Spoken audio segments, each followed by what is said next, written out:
नमस्कार साथियों, और आप सुन रहे हैं मुंशी प्रेमचंद जी द्वारा रचित महान उपन्यास कर्मभूमि का भाग 2।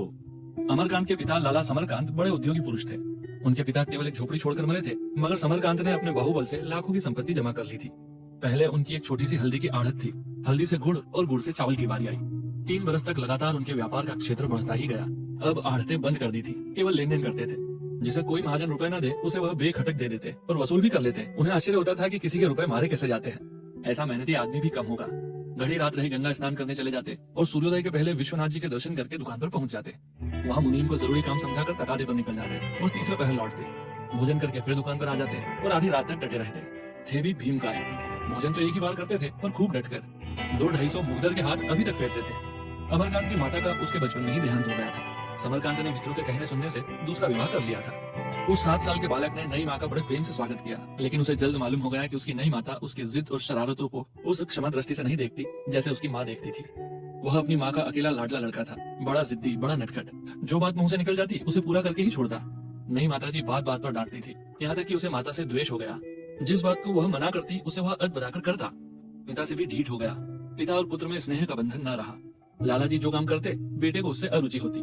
वह मलाई के प्रेमी थे, बेटे को मलाई से अरुचि थी। वह पूजा पाठ बहुत करते थे, लड़का इसे ढूंढ समझता था। वह पहले सिरे के लोभी थे, लड़का पैसे को ठीक समझता था। मगर कभी कभी बुराई से भी भलाई पैदा हो जाती है। पुत्र सामान्य रीति से पिता का अनुगामी होता है। महाजन का बेटा महाजन, पंडित का बेटा पंडित, वकील का वकील, किसान का किसान होता है। मगर यहाँ इस द्वेष ने महाजन के पुत्र को महाजन का शत्रु बना दिया। जिस बात का पिता ने विरोध किया वह पुत्र के लिए मान्य हो गई, और जिसको सराहा वह त्याज्य। महाजनी के हथकंडे और षड्यंत्र उसके सामने रोज ही रचे जाते थे। उसे इस व्यापार से घृणा होती थी। इसे चाहे पूर्व संस्कार कह लो, पर हम तो यही कहेंगे कि अमरकांत के चरित्र का निर्माण पिता द्वेष के हाथों हुआ। खैरियत यह हुई कि उसके कोई सौतेला भाई न हुआ, नहीं शायद वह घर से निकल गया होता। समरकांत अपनी संपत्ति को पुत्र से ज्यादा मूल्यवान समझते थे।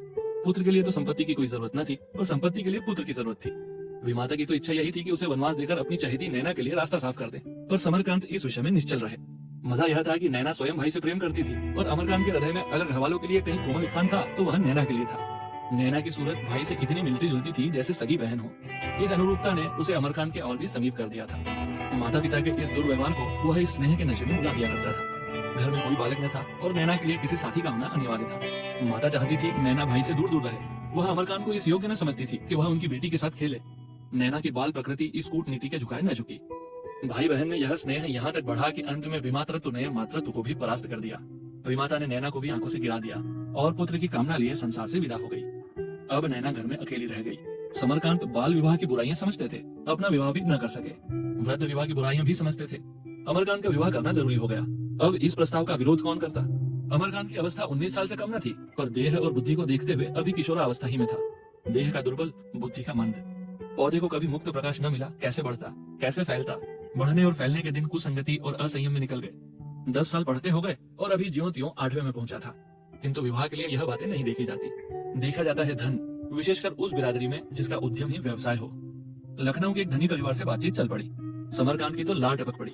कन्या के घर में विधवा माता के सिवा निकट का कोई संबंधी न था, और धन की कहीं था नहीं। ऐसी कन्या बड़े भागों से मिलती है। उसकी माता ने बेटे की सादा बेटी से पूरी की थी। त्याग की जगह भोग, शील की जगह तेज, कोमल की जगह तीव्र का संस्कार किया था। सिकुड़ने और सिमटने का उसे अभ्यास न था, और वह युवक प्रकृति की युवती ब्याही गई युवती प्रकृति के युवक से, जिसमें पुरुषार्थ का कोई गुण नहीं। अगर दोनों के कपड़े बदल दिए जाते तो एक दूसरे के स्थानापन्न हो जाते। दबा हुआ पुरुषार्थ ही स्त्रीत्व है। विवाह हुए 2 साल हो चुके थे, पर दोनों में कोई सामंजस्य न था। दोनों अपने अपने मार्ग पर चले जाते थे। दोनों के विचार अलग, व्यवहार अलग, संसार अलग, जैसे 2 भिन्न जलवायु के जंतु एक पिंजरे में बंद कर दिए गए हैं। हाँ, तभी अमरकांत के जीवन में संयम और प्रयास की लगन पैदा हो गई थी। उसकी प्रकृति में जो ढीलापन, निर्जीवता और संकोच था, वह कोमलता के रूप में बदलता जाता था। विद्या अभ्यास में उसे अब रुचि हो गई थी।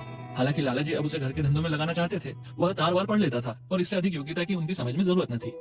पर अमरकांत उस पथिक की भांति जिसने दिन विश्राम में काट दिया हो, अब अपने स्थान पर पहुंचने के लिए दूने वेग से कदम बढ़ाए चला जाता था। साथियों, आप सुन रहे थे मुंशी प्रेमचंद जी द्वारा लिखित उपन्यास कर्मभूमि का भाग 2। अगला भाग अगले वीडियो में सुनिए।